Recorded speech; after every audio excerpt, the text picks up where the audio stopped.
The smell of crisp lake air and damp earth hung heavy as we arrived at the Chilcot Lake campground, our new temporary home. Before the dust from the tires had even settled, Dad was already bustling, his enthusiasm infectious. First things first, he announced, holding up 3 freshly printed slips of paper with a grin. Licenses. We need to stock the larder, folks. I want to see this family pull in enough fish to feed an army. In those early days, with every penny accounted for, securing a meal from the lake wasn't a leisure activity, it was a priority. With the weight of the evening meal resting squarely on my shoulders, I grabbed my well-worn rod and hastened down the path toward the community dock. The sun was beginning its gentle descent, casting a golden, shimmering path across the wide, placid lake. My tackle box, a cluttered treasure trove, clanked with every step, promising a diverse arsenal of metallic and feathered deception. I opened it and surveyed the options: twitching plugs, weighted jigs, and the reliable classics. My eyes settled on the Daredevil spoon, a favorite, its oblong shape painted with a classic, vibrant red and white pattern that promised aggressive action.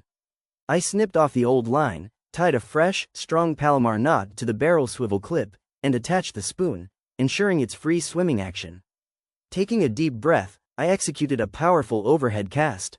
The spoon became a silver streak against the twilight sky, singing as it pulled the line from the reel, before it plunged into the cold water with a satisfying ker-plunk. I immediately closed the bail and began my retrieve, keeping the rod tip high and reeling just fast enough for the spoon to flutter and flash like a wounded baitfish. Bam! The strike was sudden and jarring, not a subtle nibble, but a violent, unmistakable hit that nearly yanked the rod from my grasp.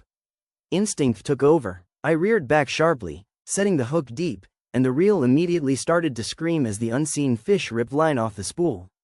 The fight was on. The rod bent into a perfect, stressed arch as I worked the reel, gaining an inch of line only to lose a foot in a sudden, powerful run.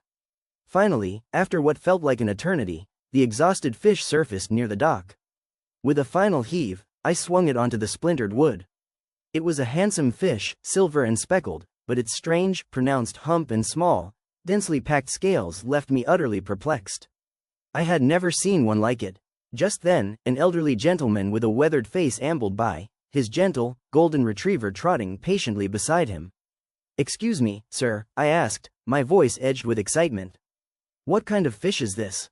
He peered down, a small smile crinkling the corners of his eyes. "That there's a pink salmon, son," he said simply. Triumph surged through me. Pink salmon. I quickly gathered my gear, slipped a stringer through the fish's gills, and sprinted back up the path to the trailer. I burst through the door, holding the glistening prize aloft. Dad's eyes went wide. "Well, I'll be. Dinner is served." He clapped me hard on the shoulder, his pride radiating like heat. It was a singular moment of validation and success. I had delivered. It was only later, after Dad cleaned the fish and Mom prepared it, that we started learning about the local environment. We discovered that the lake was, in fact, teeming with different species of salmon: Chinook, sockeye, and coho. We learned that the pink, or humpy, and the stronger flavored chum salmon, while edible and plentiful, were considered less desirable for the dinner table by local fishermen. In a surprising detail, we heard that the indigenous communities often reserved the pink and chum salmon runs to net and dry for their working dogs, preserving the prized sockeye and Chinook for human consumption. Regardless of its popularity, that first fish, that humble pink salmon, remained a symbol of the day I proved I could catch dinner and earned my place as the family's first reliable angler.